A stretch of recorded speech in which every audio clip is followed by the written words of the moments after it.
वाहिगुरु जी का खालसा वाहिगुरु जी की फतेह। आज की शुभ समाचार जो हिंदी में होंगे, भुल्लां चुक्कां दी खेमा।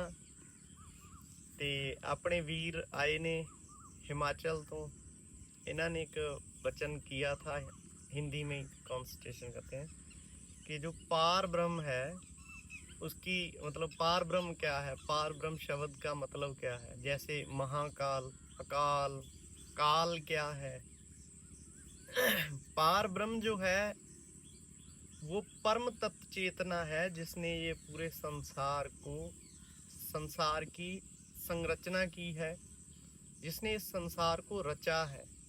रचायता है ना जो इस संसार का, वो पार ब्रह्म है।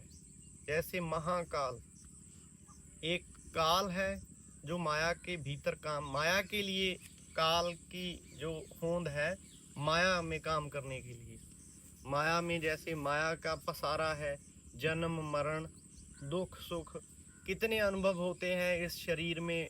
जब ज्योत जो अकाल की जो ज्योत है ना, जो चेतना है, जो परम सत्ता का अंश है ना, परम तत्व का अंश जो हमारे भीतर है, जिससे हमारी वायु प्राण ये जो सब चल रहा है, हम सो रहे हैं, जाग रहे हैं, सुन रहे हैं, जो पूरी ऊर्जा है ये काल के भीतर है। अब ये जो शरीर में है ना, ये परम तत्व की ज्योत जो है, जब तक शरीर में है तब तक इसके ऊपर काल का चक्कर चलता है। ऐसे जैसे जन्म और मृत्यु सबसे दो बड़े अधिकांश हैं जो जन्म और मृत्यु के हैं। सबसे बड़ा दुख भी यही गिना गया है जो वेद भाषा में है। सबसे बड़ा दुख है जन्म और मृत्यु का। पर एक काल का ही ऐसा खेल है कि जो इंसान है, जो आत्मा शरीर में आई ना, काल आत्मक लेवल पे काल जो है ना वो हुक्म का काम करता है। और एक जो माया के भीतर काल है, इस शरीर में चेतना है, और इस शरीर के ऊपर जो इस संसार का काल है, जो समय है ना, समय ही काल है।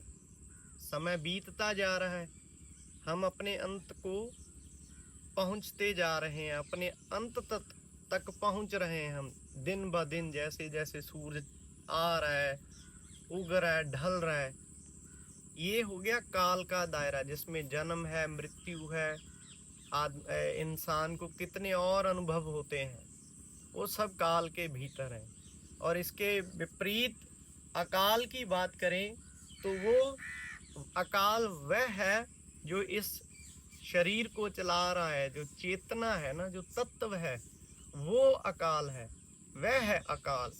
और उसका दायरा फिर थोड़ा और ऊपर है। अकाल कभी मृत्यु नहीं होती, कभी जन्मता नहीं, कभी माया में आता ही नहीं है, कभी माया के जो माया का काल है ना, जो माया का काल है विनाश। कोई चीज उत्पन्न हुई है तो उसका खात्मा भी निश्चित है। जिद्दां गुरबाणी दे विच आउंदा है, जो उपजियो सो बिनस है। जो चीज जन्मत हुई है, पैदा हुई है, उसका अंत अवश्य ही होगा। पर ये जो आत्मा है, जो जीव है, आत्मा है, चेतना है, ये अनश्वर है। ये नाशवंत नहीं है, इसका कभी नाश नहीं होगा। काल जो है वो माया में है, अकाल माया के विपरीत है, माया में नहीं आता। शरीर माया का है, इसमें ज्योत तो है पर वो माया में नहीं। ये ऐसा है जैसे दिन और रात है। दिन निकला तो पहले रात थी ना, अंधेरा था, तभी सूरज निकला, उजाला हुआ। अब सूरज जा रहा है तो फिर से अंधेरा आ रहा है। ऐसे समाये हुए हैं। ये जो शरीर है यही जगत है, संसार है।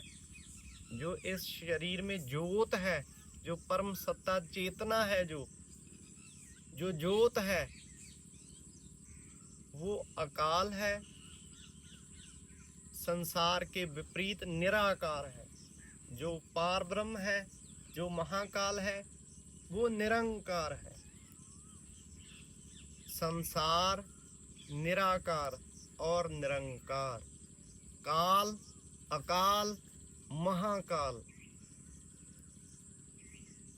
ब्रह्म पूर्ण ब्रह्म पार ब्रह्म। इन तीन कॉन्सेप्ट एक ही का कॉन्सेप्ट है। जैसे एक ही चेतना ने रजो सतो तमो तीन तरह से इस संसार की संरचना की है। रजो सतो राजविक, तामसिक और सात्विक, तीनों तीन तरह के संसार, तीन तरह से इस संसार की संरचना हुई है, पर की एक ही ने है। एक ही जीव, एक ही ज्योत जो परम सत्ता का अंश, उसने ही इसकी संरचना की। बाकी के वचन जो हम फिर आगे वाले में कंटिन्यू करेंगे।